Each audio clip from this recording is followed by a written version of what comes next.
Hello, Eric. Hello, Emma. Oftentimes you may have wondered to yourself, is Dad's voice really that good? Now you see this microphone.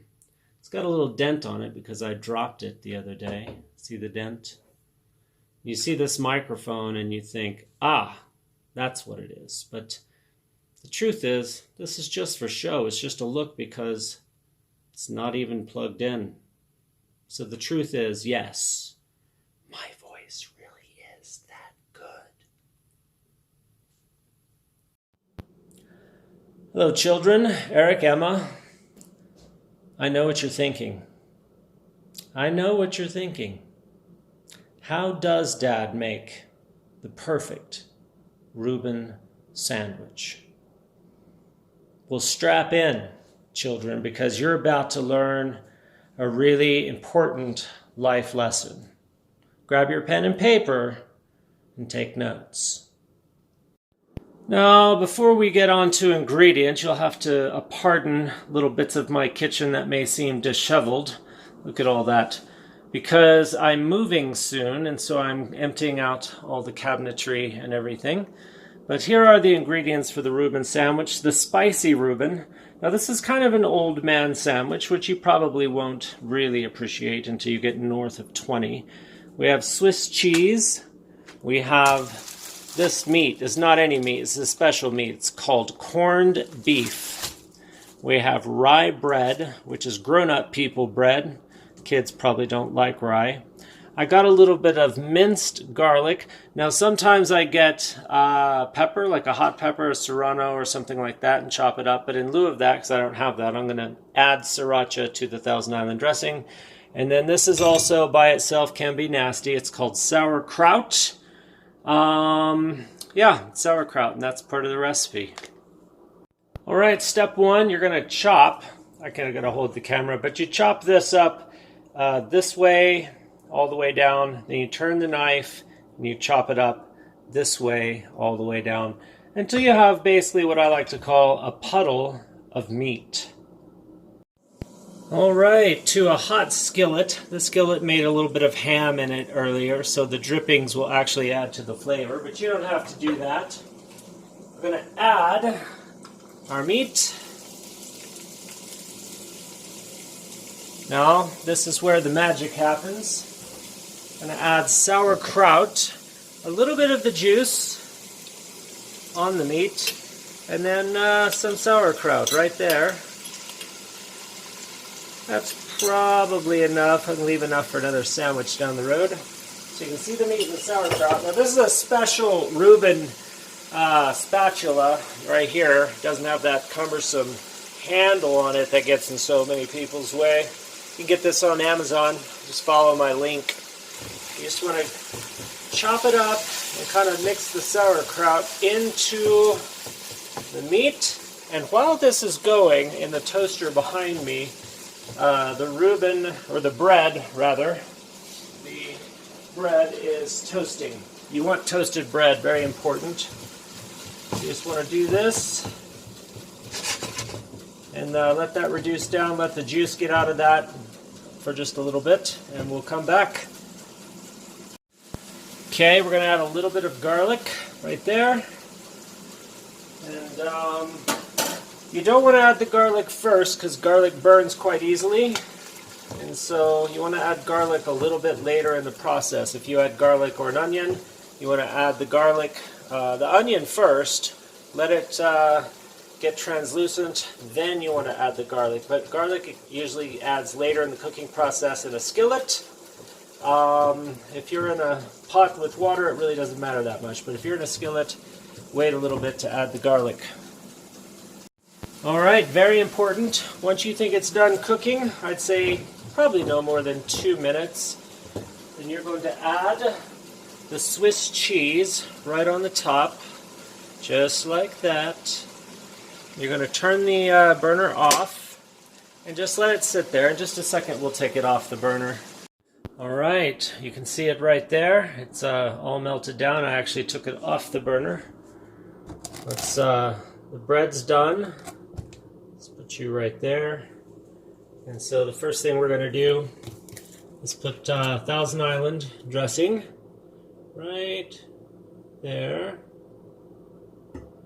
All right. You know what you're asking yourself? Wait, Dad, how do you spread the Thousand Island dressing? Do you do it with a butter knife? Do you do it with a spoon? And that's a little bit of sriracha. And the answer is an old French method. It's very fancy. And it just kind of goes like that. There we go. Right on. So there that is. I'm going to get the other bread out of the toaster. There it is. Take our thing here, and I may not even use it all really. All right. There should be plenty of goodness that leaks out over the edge of the bread. If it doesn't leak out over the edge of the bread, you did it wrong. Put the top on. Very important step right here. Cut it in half. Okay. I'm going to bring those to plate. And now, see, it's spilling out over the edge, That's the perfect Reuben sandwich. Good morning, children. Eric, Emma, I am in the Springs, and actually I don't need this on, do I? For the recording of this, I'm back in the Springs. Open the blinds a little bit. It's morning. I got up at 6:30 this morning. It's 7:30 now. I've got the Birds of Colorado field guide.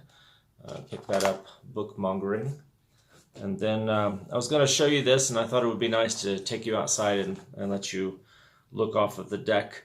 In all my travels with UC Health and staying in hotels, I've got a nice collection of Neutrogena fresh milled soap, and a nice collection of Paul Mitchell and Neutrogena little shampoos here. Over mostly staying in IGH hotels, Holiday Inn hotels, but I'll get dressed and then we'll go outside and look off the deck. It's mildly snowy.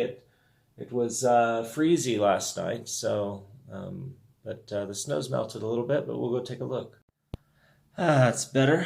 All right, got my coffee. We're gonna go outside and take a look. All right, here we go. This my books, or this week's books, and so I'm going to be moving at the end of January back into Old Colorado City, or back where, remember the old apartment? It looks like that guy wants a nut, so let's get him a nut. All right, there you go, buddy. You're getting fat. There we go. I know. There we go. There's your nut. Okay. A couple more there. All right. He's going to go sit in the corner, eat his nut. Here we are.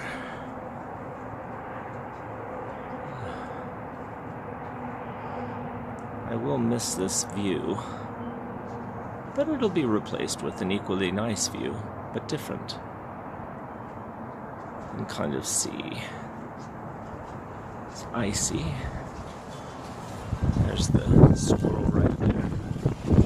And the wind is kicking up and I'm barefoot.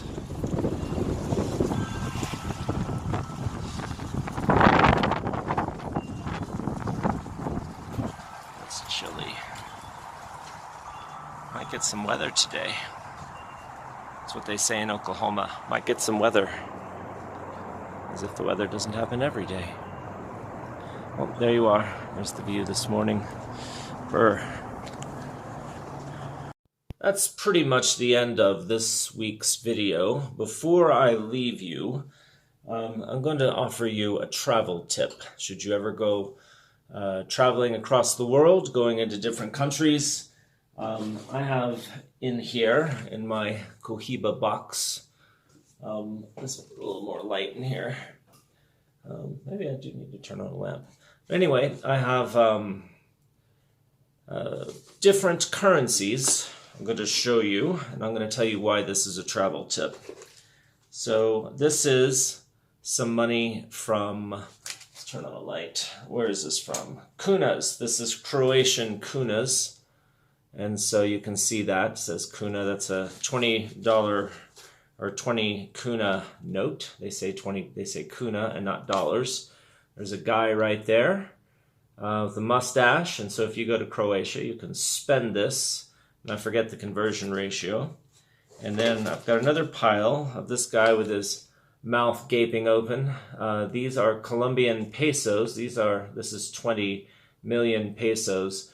You can ignore the word million and cut that by 3 and add the word dollars, and that gives you an idea. So let's say around $6. So you might buy 3 or 4 cups of coffee with this. And then you have, of course, the British. There's the Queen on that side, the Bank of England, the British pound. That's £5, which is probably $3 or $4. There's Winston. And the travel tip is this. When you go to the airport, the conversion rate, or how much it costs in American money to buy their money, is usually not very good. So if you spend $1 to get £1, normally at the airport you might spend $1 to get 70 cents or something like that. So before you leave a country, if you're planning on going back or you think you might go back, have $20 worth to $50 worth of money in their currency in your pocket. Take it home. So when you get there, you can take the bus, the cab, the tube, the subway to your destination and buy a few things before you can get to an ATM where you can get a decent conversion rate. So there's your travel tip of the day. It means nothing to you now, but when you get old and you decide, if you decide that you want to go to Ireland or something, just go to the ATM before you leave, take out a 20 or 2 or 3 and take it home with you, put it in your cigar box, and then you'll be good to go for the next time. That's all. I'll talk to you guys next week.